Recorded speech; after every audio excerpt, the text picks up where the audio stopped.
వసంతవల్లరికి స్వాగతం.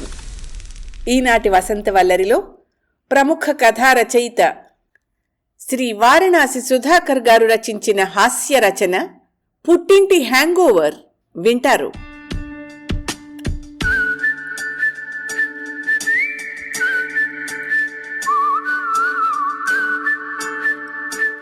హ్యాంగోవర్ అనే ఇంగ్లీష్ మాటకు అర్థం ఆ మధ్య ఆ రంగంలో నిష్ణాతుడైన నా ఫ్రెండ్ చెప్తే తెలిసింది.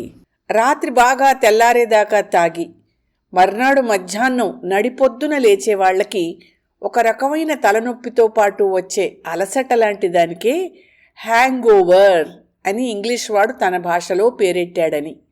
అంటే మన భాషలో చెప్పుకోవాలంటే ఏదైనా ఒక పనిని విపరీతంగా చేసేసిన తర్వాత దాంట్లోంచి బయటకొచ్చేసినా కొంతసేపటి దాకా దాని ప్రభావం ఉండడాన్నే తెలుగులో శేష దుష్ప్రభావం అంటారట. ఇదంతా ఎందుకు చెప్పాల్సి వచ్చిందంటే నా అర్ధాంగి పుట్టింటికెళ్ళొచ్చినప్పుడల్లా దాని శేష ప్రభావం కొన్నాళ్లదాకా మా మీద పడుతూనే ఉంటుంది, ప్రసరిస్తూనే ఉంటుంది. ఆ మధ్య పిల్లలకి సరదాగా దసరా సెలవులిస్తేనూ తను కూడా ఆర్జిత సెలవు పెట్టుకుని నిర్దాక్షిణ్యంగా నన్నొక్కడిని ఒంటరిగా వదిలేసి లలలాం లలలాం అనుకుంటూ పుట్టింటికి చెక్కేసింది. తెలుసుగా, మామూలుగా పుట్టింటికెళ్ళేటప్పుడు ఎక్కే ఎర్ర బస్సులు వికారం పెట్టవు. ఎక్స్ప్రెస్ రైళ్లు ఆలస్యంగా నడిచినా పర్వాలేదు.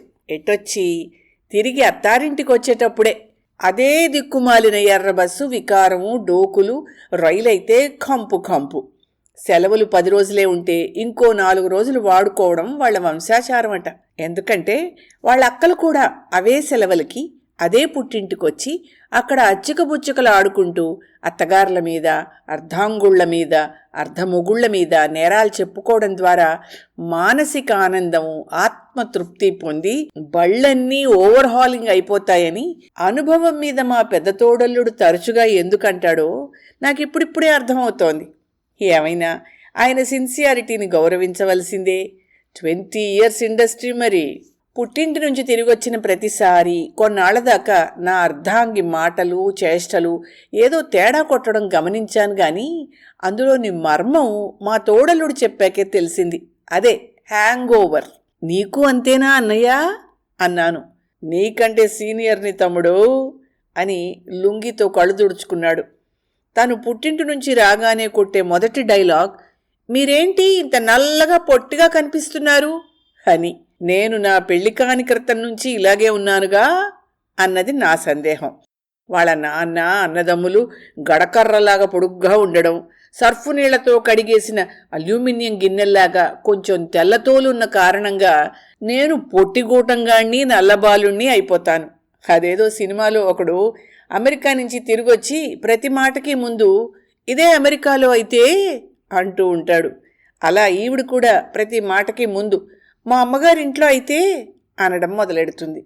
వాళ్ళ అమ్మగారింట్లో అన్నీ ఆధునిక అధునాతన సదాచారాలని, అత్తారింట్లో వాళ్ళు మాత్రం మొలల కాకులు కట్టుకుని జుంబర్రే ఆ జుంబర్రే అనుకుంటూ మొన్ననే అడవిని వదిలేసి జింబో నగర ప్రవేశం చేసినట్టు వచ్చేశారనే ఫీలింగేమో అనిపిస్తుంది.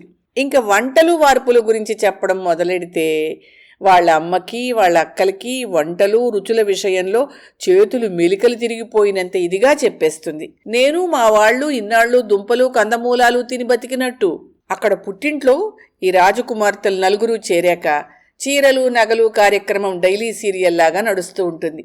ఆస్థాన విద్వాంసుడు బట్టల సత్యం ఒక మారుతి వ్యాన్లో తన సంచార బట్టల కొట్టును మోసుకొచ్చి వీళ్ళింట్లో పెట్టి ఖాళీ వ్యాన్తో తిరిగి వెడతాడు. అవసరం ఉన్నా లేకపోయినా కొంపలో బీరువాల నిండా ఎన్ని చీరలు మూలుగుతూ ఉన్నా పాపం వాడు బతకాలిగా అనుకుంటారో ఏమో మా తోడళ్ళుళ్ళ బ్యాంకు బ్యాలెన్సులు ఖాళీ. ఇంకా వీళ్ళ ఆస్థాన జవహరీ వ్యాపారి ఇప్పటికే ఆ ఊళ్ళో 4 విల్లాలు కొన్నాడని తెలిసింది.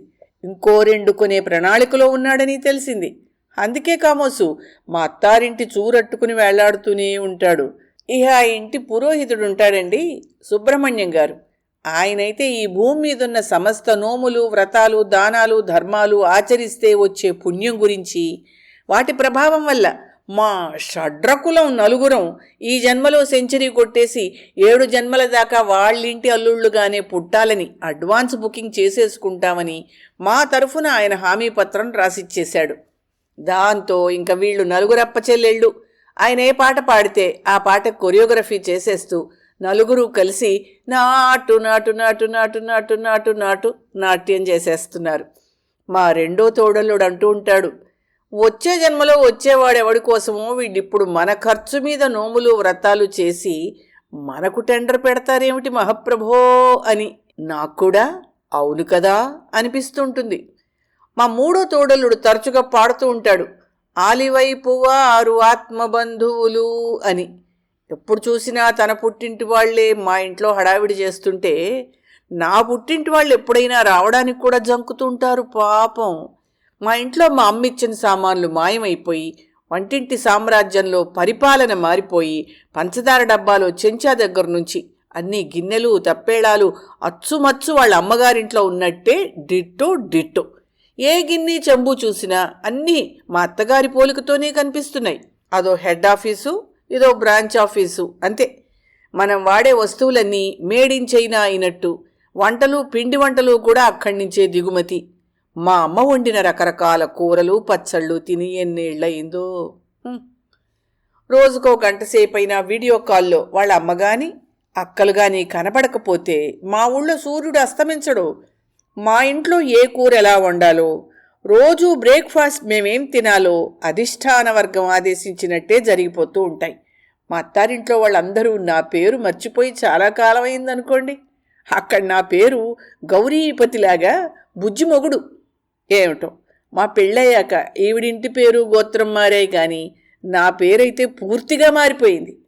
ఈ అప్పచెల్లెళ్ళు నలుగురు స్కూల్ యూనిఫారాల్లాగా ఒకే రంగు ఒకే అంచు చీరలు కొనుక్కుని ఒకే రోజును కట్టుకుని హడావిడిగా ఇల్లంతా తిరిగేస్తూ ఉంటారు.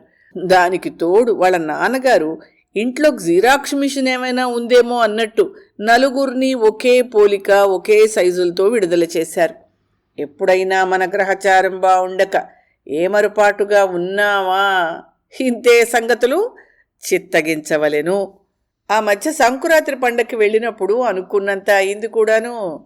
గదిలో మా ఆవిడ వెనక్కి తిరిగి ఏదో సర్దుకుంటుంటే బుజ్జి అనుకుంటూ దగ్గరికి వెళ్ళి భుజం మీద చెయ్యి వెయ్యబోయాను. అంతే. ఏం కావాలి మరిదిగారు అంది మా వదినగారు వెనక్కి తిరిగి. కళ్ళజోడు పవర్ మారినట్టుంది వదినగారు అని తప్పించుకున్నాను ఆ క్షణానికి. ఇంకా మా మామగారు మా నలుగురు తోడల్లుళ్ళకి ఒకే తాను ముక్కల్ని కత్తిరింపజేసి సెక్యూరిటీ గార్డులు కుట్టించినట్టు ఇంటల్లుళ్ళకి కొత్త బట్టలు కుట్టించి మరీ పెడతారు. మాలో పెద్ద అయిన రేలంగి పర్సనాలిటీ, 2 పద్మనాభం, 3 బ్రహ్మానందం, 4 నేను అలి. ఓ రోజు నలుగురం కలిసి సరదాగా మా మామగారు పెట్టిన యూనిఫారాలు వేసుకుని సినిమాకి బయలుదేరాం.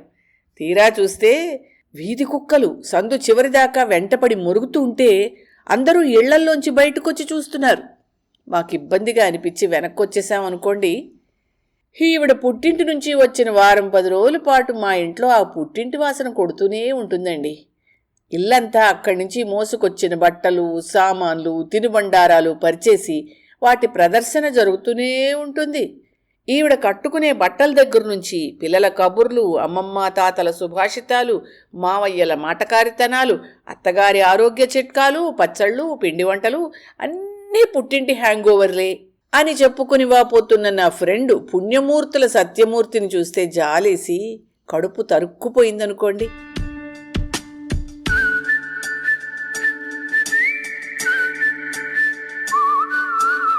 వసంతవల్లరిలో పుట్టింటి హ్యాంగ్ ఓవర్ శ్రీ వారణాసి సుధాకర్ గారి హాస్య రచన విన్నారు. వసంతవల్లరిలో ఇవాల్టి కార్యక్రమం మీకు నచ్చిందని ఆశిస్తున్నాను. అందుకే లైక్ చేసి మీ మిత్రులకు బంధువులకు లింక్ను షేర్ చేసి మీ అమూల్యమైన అభిప్రాయాన్ని నాకు కామెంట్ బాక్స్లో తెలియచేయమని, వసంతవల్లరికి సబ్స్క్రైబ్ చేయమని విన్నవించుకుంటూ మీ వసంతలక్ష్మి అయ్యగారికి సెలవు మరి. Thank you. వసంతవల్లరి మిత్రులు, శ్రేయోభిలాషులు, వీక్షకులు, శ్రోతలు అందరికీ ఒక విజ్ఞప్తి. గతంలో లాగానే ఎప్పటికప్పుడు నా కథలను విని స్పందన తెలియచేయమని కోరుతూ, నేను చదివిన కథ మీకు బాగా నచ్చినట్టయితే తప్పకుండా హైప్ ఆప్షన్ నొక్కి నన్ను ప్రోత్సహిస్తారు కదూ.